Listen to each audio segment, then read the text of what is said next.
ನಮಸ್ತೆ ವೀಕ್ಷಕರೇ, C S ಫ್ಯಾಷನ್ಗೆ ಸ್ವಾಗತ.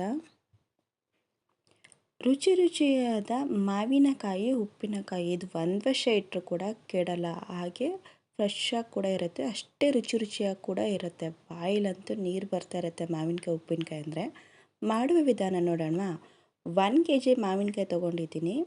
ಇದನ್ನು ನೀಟಾಗಿ ಉಪ್ಪು ಹಾಕ್ಕೊಂಡು ಚೆನ್ನಾಗಿ ತೊಳೆದು ಒರೆಸಿಟ್ಕೋಬೇಕು. ಒಂದು ಸ್ವಲ್ಪ ನೀರು ಇರಬಾರ್ದು. ಕಟ್ ಮಾಡಿಕೊಂಡು ಒಂದು ಜಾರ್ ತೊಗೊಂಡು ಜಾಡಿಯಲ್ಲಿ ಉಪ್ಪು ಹಾಕ್ಕೊಂಡು ಇಡೀ ನೈಟ್ ನೆನೆ ಹಾಕ್ಬಿಟ್ಟು ಅದನ್ನು ತೆಗೆದು ಸ್ವಲ್ಪ ಬಿಸಿಲಲ್ಲಿ ನೀಟಾಗಿ ಒಣಸ್ಕೋಬೇಕು. 1-2 ದಿನ ನಾವು ನೀಟಾಗಿ ಒಣಸ್ಕೊಂಡ್ರೆ ಸಾಕಾಗತ್ತೆ.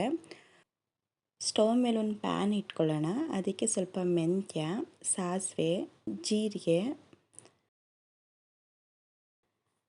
ಮತ್ತು ಧನಿಯಾ ಕಾಳು ಇದನ್ನಷ್ಟನ್ನು ಹಾಕ್ಕೊಂಡು ಮೀಡಿಯಮ್ ಉರಿಗಿಂತ ಕಡಿಮೆ ಉರಿಲಿ ಚೆನ್ನಾಗಿ ಹುರ್ಕೋಬೇಕು. ಗುಂಟೂರು ಮತ್ತು ಬ್ಯಾಡಗಿ ಮೆಣಸಿನ್ಕಾಯಿನ ಹಾಕ್ಕೊಂಡು ಚೆನ್ನಾಗಿ ಹುರ್ಕೋಬೇಕು. ಹುರಿದಾದ್ಮೇಲೆ ಅದು ನೀಟಾಗಿ ನೋಡಿ ಪೌಡರ್ ಆಗಿದೆ.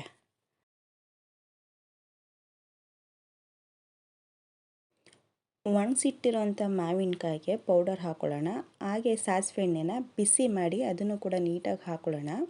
1/4 ಸ್ಪೂನು ಅಡುಗೆ ಅರಿಶಿನ ಹಾಕ್ಕೊಂಡು ಚೆನ್ನಾಗಿ ಮಿಕ್ಸ್ ಮಾಡ್ಕೋಬೇಕು. ನಿಮಗೆ ನೀರೇನಾದರೂ ಬೇಕಂದರೆ ಸ್ವಲ್ಪ ಉಪ್ಪು ಹಾಕ್ಕೊಂಡು ಕುದಿಸ್ಕೊಂಡು ಅದು ತಣ್ಣಗೆ ಆದಮೇಲೆ ಹಾಕ್ಕೊಂಡ್ರೆ ಗೊಜ್ಜು ಗೊಜ್ಜು ಆಗುತ್ತೆ. ರುಚಿ ರುಚಿಯಾದ ಮಾವಿನಕಾಯಿ ಉಪ್ಪಿನಕಾಯಿ ರೆಡಿಯಾಗಿದೆ. ಈ ರೆಸಿಪಿ ಇಷ್ಟ ಆದಲ್ಲಿ ನಮ್ಮ ಚಾನಲ್ಗೊಂದು ಲೈಕ್ ಕೊಡಿ, ಶೇರ್ ಕೂಡ ಮಾಡಿ, ಬೆಲ್ಲೈಕನ್ ಕೂಡ ಪ್ರೆಸ್ ಮಾಡಿ, ನಮ್ಮ ಚಾನಲ್ನ ಸಬ್ಸ್ಕ್ರೈಬ್ ಕೂಡ ಆಗಿ. Thank you for watching.